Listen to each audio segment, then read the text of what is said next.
Acompañadme, por favor, a la lectura de Lucas, capítulo 23. Lucas, capítulo 23.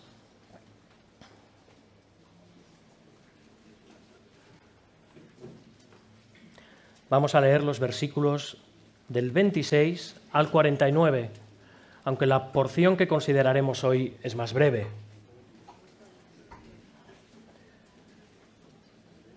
Lucas 23, del 26 al 49. Del 26 al 49, dice así. Y llevándole tomaron a cierto Simón de Cirene, que venía del campo, y le pusieron encima la cruz para que la llevase tras Jesús. Y le seguía gran multitud del pueblo y de mujeres que lloraban y hacían lamentación por él. Pero Jesús, vuelto hacia ellas, les dijo: Hijas de Jerusalén, no lloréis por mí, sino llorad por vosotras mismas y por vuestros hijos. Porque he aquí vendrán días en que dirán: bienaventuradas las estériles, y los vientres que no concibieron, y los pechos que no criaron.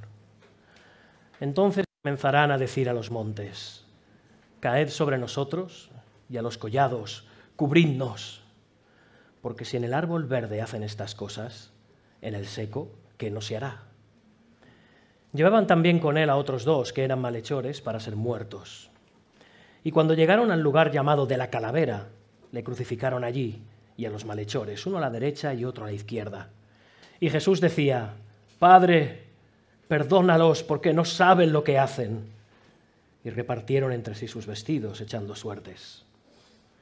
Y el pueblo estaba mirando, y aún los gobernantes se burlaban de él, diciendo: a otro salvó, sálvese a sí mismo, si este es el Cristo, el escogido de Dios. Los soldados también le escarnecían, acercándose y presentándole vinagre, y diciendo: si tú eres el rey de los judíos, sálvate a ti mismo. Había también sobre él un título escrito con letras griegas, latinas y hebreas: Este es el rey de los judíos. Y uno de los malhechores que estaban colgados le injuriaba, diciendo: si tú eres el Cristo, sálvate a ti mismo y a nosotros. Respondiendo el otro le reprendió, diciendo: ¿ni aún temes tú a Dios estando en la misma condenación? Nosotros, a la verdad, justamente padecemos, porque recibimos lo que merecieron nuestros hechos, mas éste ningún mal hizo. Y dijo a Jesús: acuérdate de mí cuando vengas en tu reino. Entonces Jesús le dijo: de cierto te digo que hoy estarás conmigo en el paraíso. Cuando era como la hora sexta, hubo tinieblas sobre toda la tierra hasta la hora novena, y el sol se oscureció, y el velo del templo se rasgó por la mitad. Entonces Jesús, clamando a gran voz, dijo: Padre, en tus manos encomiendo mi espíritu. Y habiendo dicho esto, expiró. Cuando el centurión vio lo que había acontecido, dio gloria a Dios, diciendo: verdaderamente este hombre era justo. Y toda la multitud de los que estaban presentes en este espectáculo, viendo lo que había acontecido, se volvían golpeándose el pecho. Pero todos sus conocidos y las mujeres que le habían seguido desde Galilea estaban lejos mirando estas cosas. Hasta aquí la palabra del Señor. Amén. Uno de mis momentos preferidos cuando tenemos un tiempo de comunión, a la que es posible, es cuando alguien dice, o uno mismo dice: oye, ¿y cómo fue tu conversión? Cuéntame, ¿cuál es tu testimonio? Silvia siempre dice que yo me enrollo como una persiana, y como no me gusta hablar, empiezo a dar todo lujo de detalles acerca de cosas que pasaron antes de mi conversión, durante la conversión, después de la conversión. Es normal, nos emocionamos, hay un gran cúmulo de sentimientos, lo que llamamos el gozo de la salvación, que no deberíamos de perder jamás. Pero si os fijáis, es verdad que casi siempre hablamos de cosas externas, pocas veces hablamos de las cosas que nos están pasando por dentro. Y la verdad es que casi todo, hermanos, nos está pasando por dentro. Pero es verdad al mismo tiempo que es muy difícil hablar de la obra soberana del Espíritu Santo en el corazón de un hombre caído. Del Espíritu que sopla de donde quiere y hace como quiere. pues es soberano. También es verdad que no todas las personas somos las mismas, es verdad que no todas las circunstancias son las mismas. Y después están nuestros amigos los teólogos, que a veces parece que nos quieren complicar las cosas. Llevan siglos con el orden de la salvación. A ver qué cosa puede haber ocurrido antes, qué cosa puede haber ocurrido después, utilizando esos nombres como regeneración, justificación, adopción, santificación. Cosas que cuando nos estaban ocurriendo ni siquiera sabíamos posiblemente cómo se llamaban, pero nos estaban ocurriendo. También algunos no sabemos decir en qué momento exacto nos ocurrió ese cambio. Algunos pueden decirte con pelos y señales su camino de Damasco y otros no lo saben. Pero la cuestión, al final, hermanos, es que todos los creyentes nacimos de nuevo. Todos. Y a todos nos tuvieron que ocurrir las mismas cosas. Podemos decir que ninguna conversión es igual, y es verdad, ninguna conversión es igual, pero también en otro sentido, todas las conversiones son idénticas. ¿Me seguís? A todos nos tienen que estar pasando, o nos tienen que haber pasado las mismas cosas. Es decir, en lo externo ninguna conversión es igual, pero lo interno sí, para abreviarlo. Al final, todos teníamos la misma necesidad de la obra del Espíritu Santo en nuestros corazones caídos. Todos estábamos igual de necesitados en la gracia redentora de Dios. Todos. Así que tenemos que enfrentarnos al hecho de que estas cosas nos tuvieron que ocurrir, porque si no nos ocurrieron, no somos cristianos. Puedo repetirlo. Si estas cosas no nos ocurrieron, no somos cristianos. O al menos todavía no somos cristianos. Tuvimos quizás algún tipo de conversión o de convicción intelectual, emocional, pero no fue la obra soberana del Espíritu Santo regenerando nuestro corazón caído. No quiero que nadie se ofenda con esto. No estoy poniendo en duda la conversión de absolutamente nadie de los que estamos aquí hoy. Pero no es raro que en una iglesia grande como la nuestra, haya personas que son creyentes y que sepan que son creyentes, incluso haya personas que son creyentes y no saben todavía que son creyentes, algunos que no son creyentes y no saben que no son creyentes, y otros que no son creyentes y también saben que no son creyentes. ¿Me he liado mucho?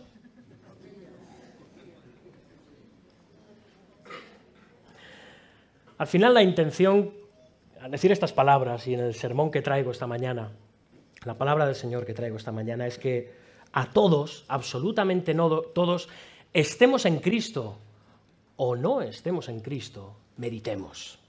Meditemos al respecto. Unos, que cojamos esa máquina del tiempo que nos lleve a recordar, y no solo a recordar, sino a gozarnos, a deleitarnos, a hacer un revival de aquello que nos pasó, que revivamos ese primer amor y que nos reafirmemos en nuestra salvación. Y en el caso de los que no están en Cristo, mi deseo es llevarles al arrepentimiento y a la fe. Así que vamos a desarrollar todo esto que estamos diciendo, que puede parecer un poco incómodo al principio. ¿Somos cristianos? ¿Nos hemos convertido? ¿Sí? Bien. ¿Qué pasa entonces en la conversión? Hemos leído toda la porción de Lucas al principio, todo lo que es relativo a la crucifixión, y lo he hecho para que entráramos en contexto, para que nos pusiéramos en situación. Sin embargo, la porción que vamos a considerar es mucho más breve. Vamos a volver a leerla en los versículos 39 al 43 del Evangelio de Lucas.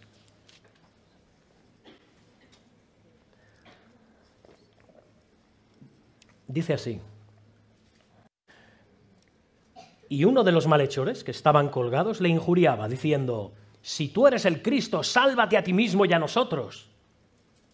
Respondiendo el otro le reprendió diciendo, ¿ni aún temes tú a Dios estando en la misma condenación? Nosotros a la verdad justamente padecemos, porque recibimos lo que merecieron nuestros hechos, mas éste ningún mal hizo. Dijo a Jesús, acuérdate de mí cuando vengas en tu reino. Entonces Jesús le dijo, de cierto te digo que hoy estarás conmigo en el paraíso. Hasta aquí.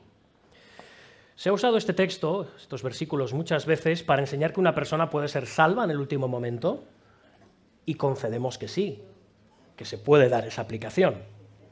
Pero el significado que nos quiere transmitir Lucas, que el Espíritu Santo inspirando a Lucas nos quiere transmitir, es más bien otro.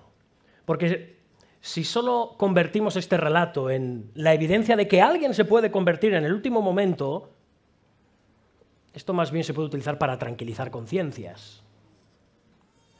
No olvidemos que hubo otro que no se arrepintió ni se convirtió en el último momento. Y parece que siempre nos olvidamos de ese otro último momento. Así que el propósito no es tranquilizar conciencias realmente, sino llevar a las almas a los pies de la cruz. El propósito de Lucas es bien diferente. Lucas a lo largo de su evangelio tiene una idea clara, y es recordarnos que Cristo, el Hijo del Hombre, fue enviado a salvar aquello que estaba perdido. Este pequeño relato, dentro del gran relato de la pasión, dentro del gran relato de la cruz, posiblemente el relato más importante de la historia de la humanidad, el relato de la cruz del Calvario, lo que aquí ocurrió, no hace más que mostrarnos la gracia de Dios, la sublime gracia de Dios hacia incluso el más vil de los pecadores, sin importar sus circunstancias. Podemos leer, versículo 39, dice, y uno de los malhechores que estaban colgados le injuriaba diciendo, si tú eres el Cristo, sálvate a ti mismo y a nosotros. Aquí vemos al Señor crucificado entre dos malhechores. El griego original es más explícito y tanto en Mateo como en Marcos se les está llamando bandidos, asaltadores, aquellos que cometían delitos de robo con violencia y con asesinato. De ahí que estuvieran camino del Calvario. Eran posiblemente personas violentas, peligrosas, reincidentes y asesinas. Qué burla de Pilatos, hermanos. Qué burla. Qué burla a Jesús. Qué burla al pueblo. Qué burla a los miembros del Sanedrín que le habían presionado para que condenara injustamente a Jesús. Mirad, vuestro rey, al que tratáis y me traéis como si fuera un criminal, y su séquito. Le voy a poner un séquito digno de vuestro rey. Dos malhechores, como lo que vosotros decís que es vuestro rey. Fue toda una gran obra de teatro, a la que era muy dada a los romanos, por cierto. Tenían un gusto para el arte un poco macabro. El rey y su séquito. Y como colofón, ese cartel, el rey de los judíos. Pero hermanos, bendita providencia del Señor. Bendita providencia del Señor. Porque Pilatos lo que estaba haciendo aquí era primero reconocer a Jesús como rey y después haciendo que se cumplieran las palabras del profeta Isaías cuando dijo que el Señor sería contado entre los pecadores. Gracias, Poncio. Ahora vemos uno de estos dos criminales, asesinos, quizá contagiado por el pueblo, quizá contagiado por los líderes religiosos, también con su mente completamente nublada por la desesperación, el dolor. Vemos que está insultando a Cristo, pero es que encima además le está retando a que se salve y encima que ya de paso le salve a él y a su compañero. No sea que al final el tal Jesús algo tuviera de Mesías. Hermanos, ¿cómo se parece esto? ¿Cómo se parece esto a la actitud de muchos hoy en día? Muchos que burlonamente y retadoramente se vuelven contra Cristo. O aquellos que pasan completamente de Cristo y al final de sus vidas piensan, bueno, si hay un Dios, me reserva la gloria seguro, porque Él es bueno. No creo en ti, no vivo conforme a tu ley, no entiendo esta pantomima absurda de la cruz, pero eso sí, tú eres bueno. Y cuando yo muera, me espera la gloria, porque tú eres bueno. Y así hay miles y miles y millones de personas yéndose al infierno con esta peculiar teología suya. Este ladrón es un claro ejemplo de que la humanidad caída sin Cristo no tiene temor de Dios, como bien nos dicen los Salmos. También hay algo que debemos de tener claro, y es que la actitud de este ladrón nos está enseñando que el dolor, el sufrimiento, la cercanía de la muerte, aún el estar incluso de la mismísima presencia de Cristo, no son suficientes para que una persona se salve. ¿Hemos pensado alguna vez esto?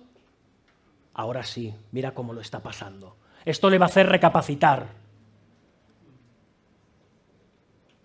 Ahora quizá el Señor le está haciendo ver por medio de dolores y...